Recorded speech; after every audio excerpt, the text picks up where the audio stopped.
It was a Tuesday afternoon when she showed up. My life had finally settled into a rhythm. Work, gym, evenings with friends. Nothing spectacular, but nothing chaotic either.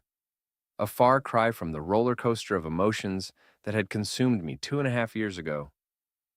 I thought I had buried her memory alongside the ashes of our marriage, but there she was, standing on my doorstep like a ghost. I almost didn't recognize her. The confident woman who once walked through life as if the world owed her was replaced by someone smaller. Her blonde hair was tied back in a sloppy bun, her eyes puffy as if sleep had been a stranger. She was clutching a baby bag over one shoulder, and her other hand held the arm of a little boy, no older than 2. For a long moment, we just stared at each other. My stomach churned as a flood of buried memories rushed back. The night I discovered the texts on her phone, the lies that unraveled like threads from a poorly woven sweater, and the rage that consumed me before I simply walked away. No explanations, no warnings. I ghosted her, blocked her number, changed jobs, moved cities. She'd never find me, or so I thought. "Hi," she finally said, her voice tentative, wavering. I leaned against the doorframe, crossing my arms. "What do you want, Melanie?" She winced at my tone, like a blow landed squarely on her pride. I, I need your help." I laughed, a harsh, bitter sound that startled the boy clinging to her leg. "Help? That's rich. You've got some nerve showing up here. 2.5 years, Melanie. 2.5 years. And now you decide to track me down?" Her lips quivered, but she didn't look away. "I wouldn't be here if it wasn't important. Please, Liam, just hear me out." I glanced down at the boy. His wide blue eyes darted nervously between us, his tiny hands gripping the fabric of her jeans. "Who's the kid?" I asked flatly. She hesitated, and in that pause, I knew. "He's, Lucas, my son, not mine." "No," she admitted quickly, her cheeks flushing. "He's not yours. He's, he's Aaron's." Aaron, her affair partner. The man she swore was just a friend before I caught them sneaking off to hotels like a couple of teenagers. "And Aaron's not around?" I asked, already sensing where this train wreck was heading. She shook her head, her gaze dropping to the floor. "He left, a year ago. Said he wasn't ready for this. For us." I should have slammed the door right there. Should have walked back to the quiet life I had rebuilt brick by painful brick.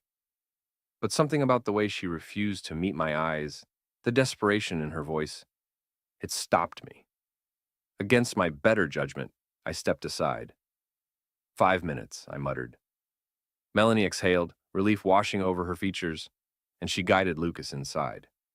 He clutched a stuffed dinosaur as he waddled past me, glancing up like I was some towering stranger from a fairy tale. We sat in the living room. I stayed standing, arms crossed, keeping my distance. She perched on the edge of the couch, twisting her hands nervously in her lap.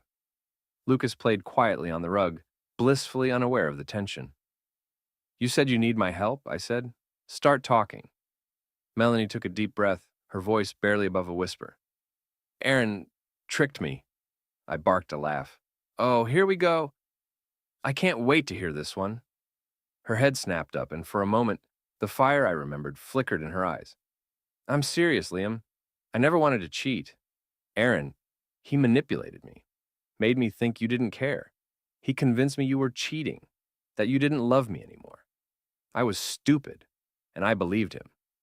"Sounds like a you problem," I replied coldly, "not mine." "I know I messed up," she said, her voice cracking. "I'll regret it for the rest of my life. But Lucas, he didn't do anything wrong. He deserves better than this." "And what exactly do you want from me?" I asked. "Money? Babysitting? A shoulder to cry on?" "I want you to help me raise him." It took a second for her words to sink in. When they did, I laughed so hard, it felt like something might break inside me. "You're insane," I said, wiping my eyes. "Why in God's name would I do that? He's not my kid. He's Aaron's. Go find him." "I tried," she said, her voice barely audible. "He's gone, Liam. He doesn't want anything to do with us. Not my problem." "Ah, please," she whispered, tears streaming down her face now. "You were always the steady one, the good one. I know I don't deserve your forgiveness, but I need your help. Lucas needs someone to show him what a real man looks like." Her words hung in the air, heavy and suffocating. I looked at Lucas, who had abandoned his dinosaur to stack wooden blocks. His tiny face lit up with concentration, blissfully unaware of the wreckage surrounding him. For a fleeting moment, I felt something. Pity, maybe, or a faint flicker of the man I used to be. But then I remembered the pain, the betrayal, the nights I spent staring at the ceiling, wondering why I wasn't enough. "You made your bed, Melanie," I said, my voice ice. "Now lie in it. Get out of my house." Her face crumpled, but she didn't argue. She scooped Lucas into her arms and walked to the door. At the threshold, she turned back, her eyes pleading one last time. "Liam, please." I slammed the door in her face. For hours, I sat in the silence of my apartment, her words replaying in my head. Part of me felt like I had won some twisted battle.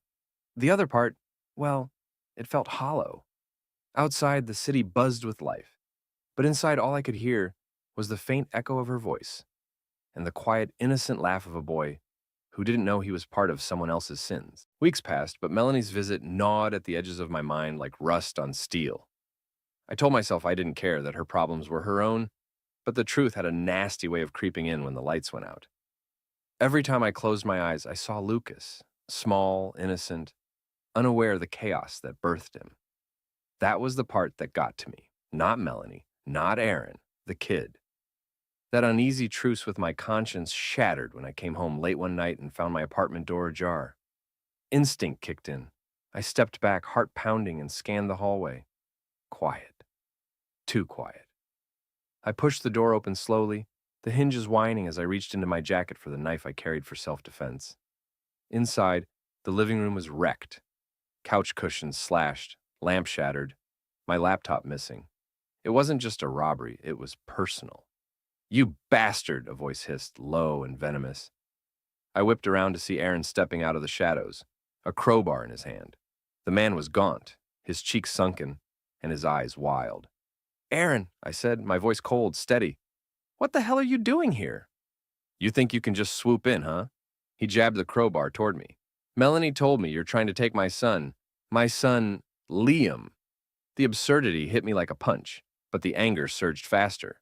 "Your son? The one you abandoned?" "Yeah, real father of the year material." His face twisted, lips curling into something between a sneer and a snarl. "Don't you talk to me like that? You think you're better than me? You're nothing. Nothing. She was bored with you, man. That's why she came to me." My grip tightened on the knife. "You've got 10 seconds to get out of my apartment." "Or what?" he spat. I didn't answer. Instead, I stepped forward, quick and hard.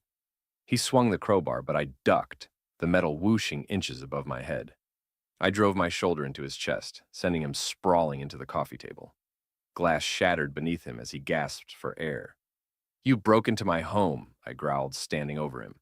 "Big mistake." He scrambled to his feet, swinging wildly with the crowbar. This time, I wasn't fast enough. Pain exploded in my ribs as the blunt end caught me, knocking the wind out of me. I staggered back, clutching my side, but adrenaline surged, numbing the pain. Aaron lunged, but I sidestepped, slashing at his arm with the knife. He screamed, dropping the crowbar as blood dripped to the floor. "You don't get to waltz in here and play the victim," I said, my voice ice. "You ruined my life. You took her from me, lied to her, left her, and now you're trying to pin this mess on me?" He clutched his arm, glaring at me through tears of pain. "She's mine, Liam. She'll always be mine." "She's not anyone's," I snapped. "And she's not my problem anymore. You and her, you deserve each other." He lunged again, this time with nothing but desperation. I sidestepped easily, tripping him as he fell face first into the wall. The crack of his nose breaking echoed in the small room. "Get out," I said, standing over him, knife pointed at his throat. "If I ever see you near me again, I won't stop at a warning." Blood dripped from his face as he scrambled to his feet, staggering toward the door. Before he left, he turned, his expression a mix of fury and something else, fear. "You think this is over?" he hissed. "It's not. You'll regret this." And then he was gone. The police arrived an hour later. called by a neighbor who'd heard the commotion. I gave them a vague story about a random intruder, leaving out Aaron's name. The last thing I needed was Melanie crawling back into my life because of legal drama. But as I lay in bed that night, staring at the ceiling, I couldn't shake the feeling that this wasn't over. Aaron wasn't the type to let things go. And Melanie? She was a ticking time bomb. One I had foolishly allowed back into my life for a fleeting moment of pity. Injustice wasn't just what had been done to me, it was what I had allowed. And next time, there would be no hesitation.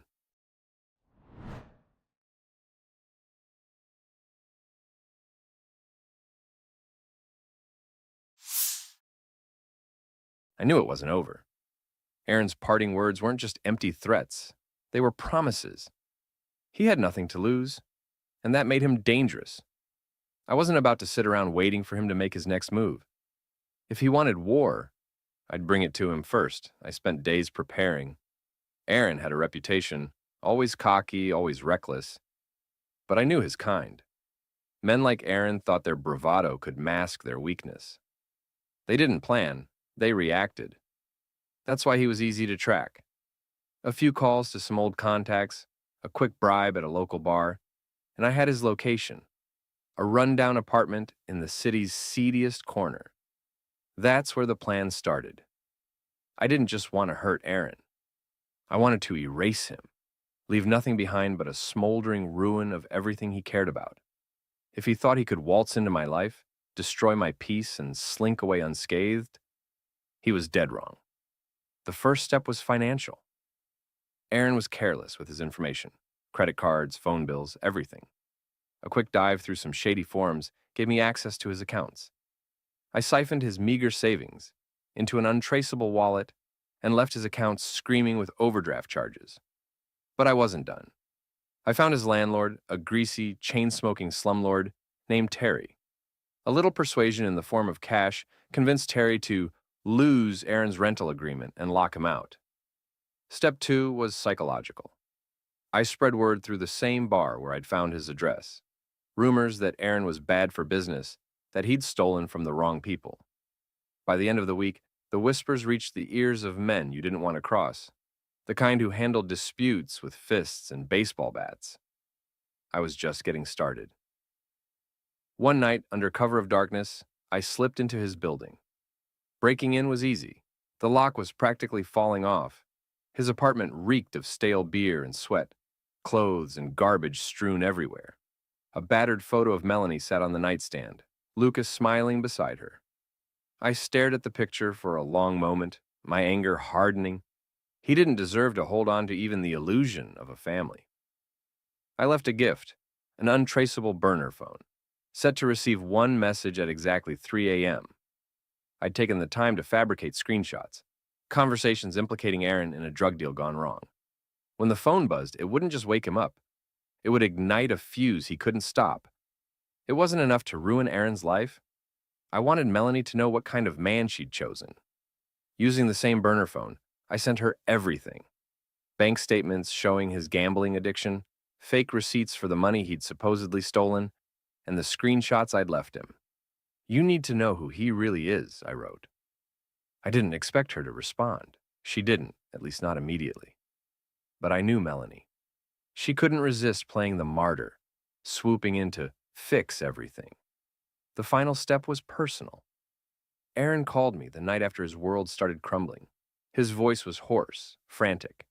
"You think this is funny?" he screamed. "I know it's you, Liam. You're screwing with my life." I smiled into the phone.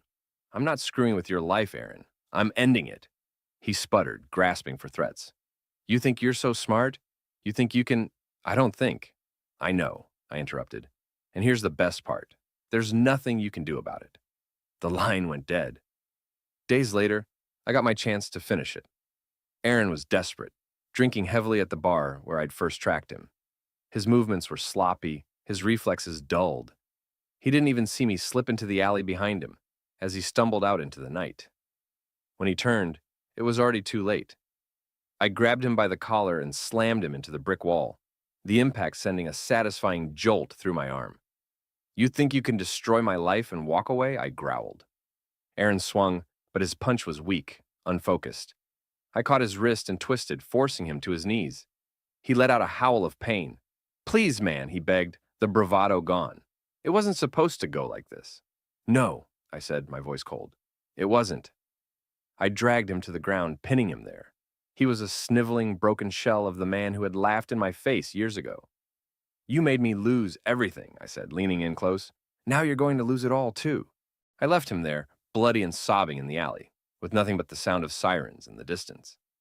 My final call had been to the police, tipping them off about the disturbance and the burner phone linking Aaron to the drug deal I'd fabricated. As I walked away, the weight on my chest lifted. For the first time in years, I felt free. Justice wasn't handed to me. I had to carve it out of the wreckage with my own hands, and I had no regrets. Melanie's family had always been part of the problem. Her parents, Paul and Diane, were the kind of people who hid their cruelty behind polite smiles and designer clothes. They'd looked down on me from the moment Melanie introduced us, dismissing me as just another mechanic. They saw me as unworthy of their precious daughter, despite the fact that I worked harder in a week than they had in their entire lives. But the gloves came off when our marriage fell apart. After Melanie's betrayal, her family took her side without hesitation, twisting the knife with smug phone calls and backhanded comments. "Well, it's no surprise things didn't work out," Diane had said when I called to explain my sudden departure. Melanie always needed someone with a bit more ambition. Those words stuck with me. They played in my mind as I lay awake at night, staring at the ceiling, thinking about everything I'd lost.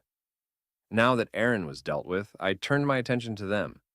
If Melanie wanted to cry to her family, I'd make sure they had their own mess to deal with. Paul was easy. He fancied himself an investor, someone who could turn $1 into a fortune. In reality, he was little more than a high-stakes gambler, throwing money at speculative ventures and praying something would stick. With the right connections, I uncovered his Achilles heel, a string of questionable business dealings that could unravel with the right nudge. Through an anonymous account, I tipped off the IRS to discrepancies in his filings, glaring ones that could only be explained as fraud. It didn't take long for the investigation to heat up, freezing his assets and sending his reputation into freefall. The best part? I sent Melanie a fake email chain from Paul, revealing how he had siphoned off some of her inheritance to cover his losses. It wasn't true, but it didn't need to be. The seeds of doubt were enough. Diane, on the other hand, was all about appearances. Her social media was a shrine to herself, lavish vacations, charity galas, and carefully curated photos of her perfect family.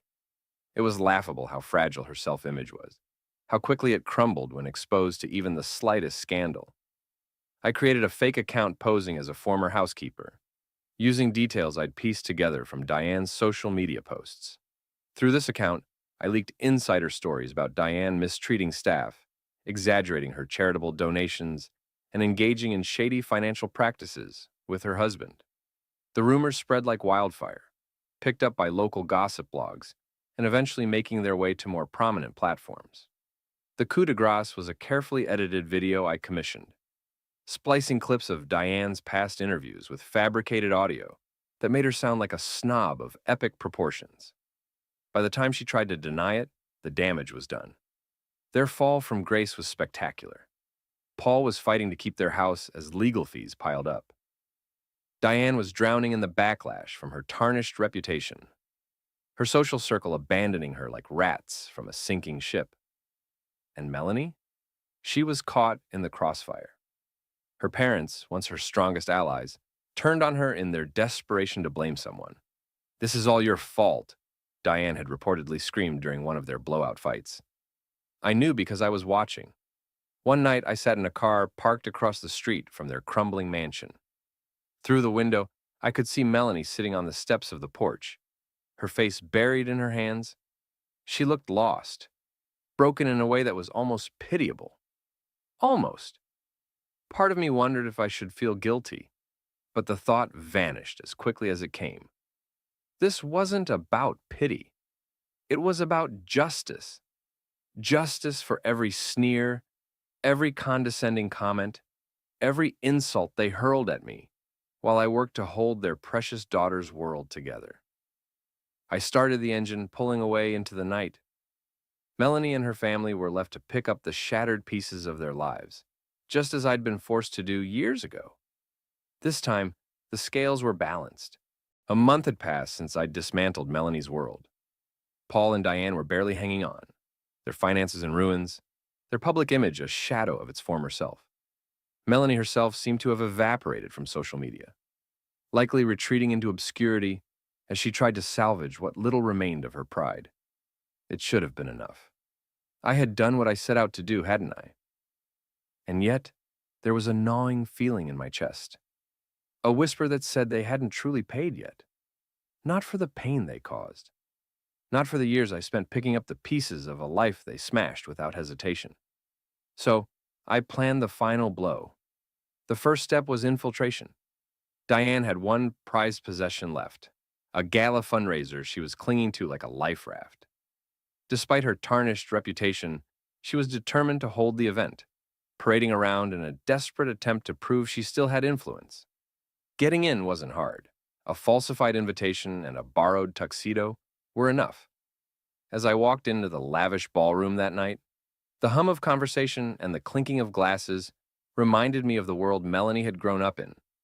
A world of privilege and pretense, where people like me were only seen as service staff. Diane spotted me almost immediately.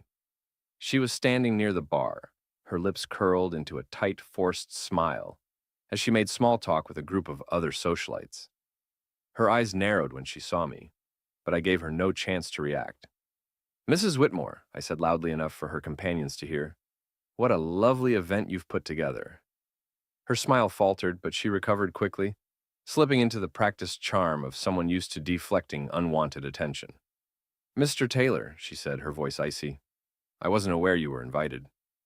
"Oh, I wouldn't miss it for the world," I replied, my tone dripping with mock sincerity. Before she could respond, I stepped closer and leaned in, just enough to keep my words between us. "You might want to check the stage. I hear there's something enlightening about to happen." Her eyes widened, panic flickering across her face as I walked away. The second step was public humiliation. Earlier that day, I had hacked into the event's audio-visual system. It wasn't hard to splice together the damning video clips I'd fabricated of Diane. Not just the staged interviews, but personal voicemails and emails I'd intercepted. Ones that painted her as greedy, manipulative, and heartless. As the lights dimmed for the evening's keynote presentation, I slipped into the control booth. With a press of a button, my curated masterpiece played on the massive screen at the front of the ballroom. Gasps filled the room as Diane's voice echoed, "Of course I told them the donation was anonymous. It's not like I actually gave them the full amount." And then, "People like them don't belong here.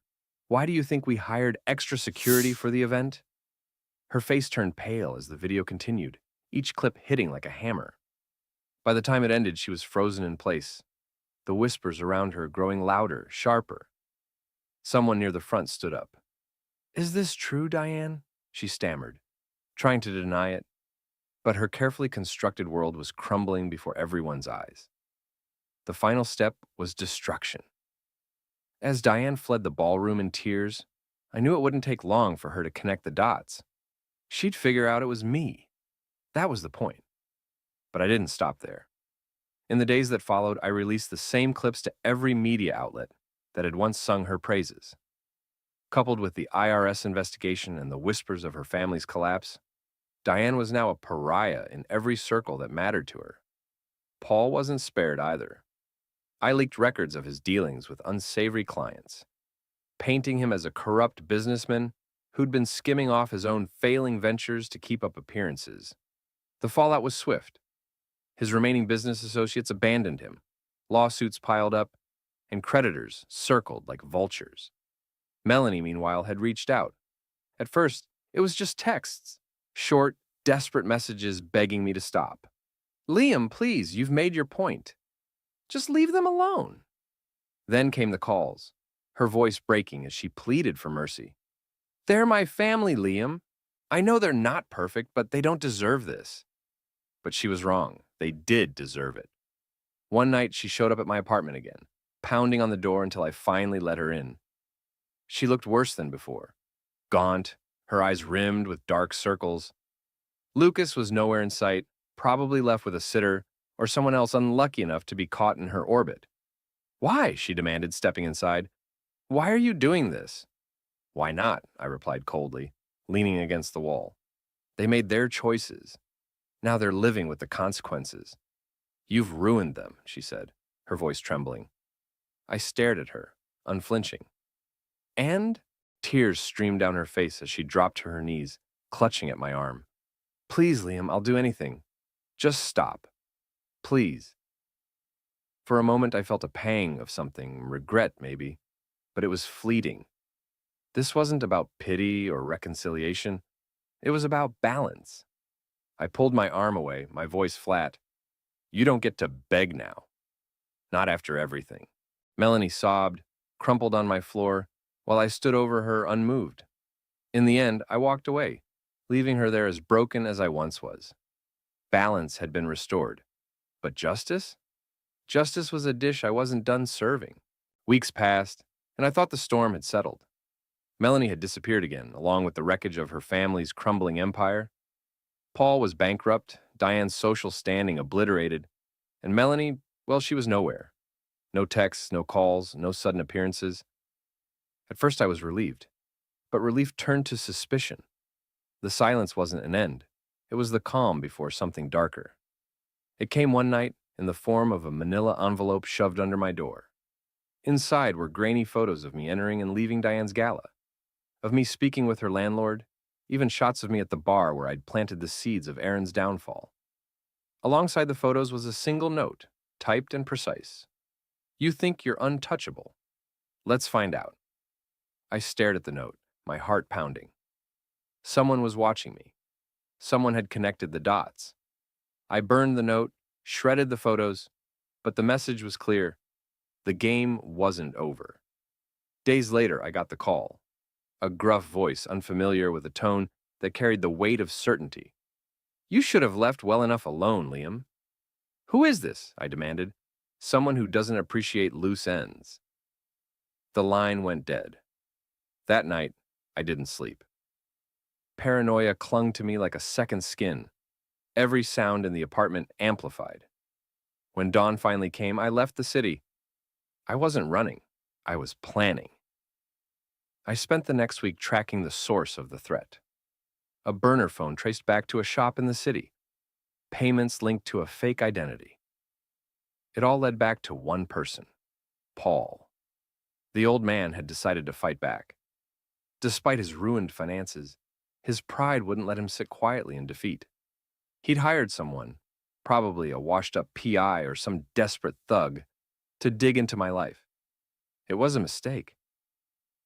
I returned to the city the next day, more determined than ever to finish this. Paul wanted a war? I'd show him what a real war looked like. Using what I'd learned from my earlier surveillance, I infiltrated Paul's inner circle again. His desperation had made him reckless, and his latest schemes were laughably transparent. Investments funneled through a dummy charity, barely legal enough to avoid detection. I didn't need to push hard to topple what little he had left, but that wasn't enough. I needed him to understand what it felt like to lose everything.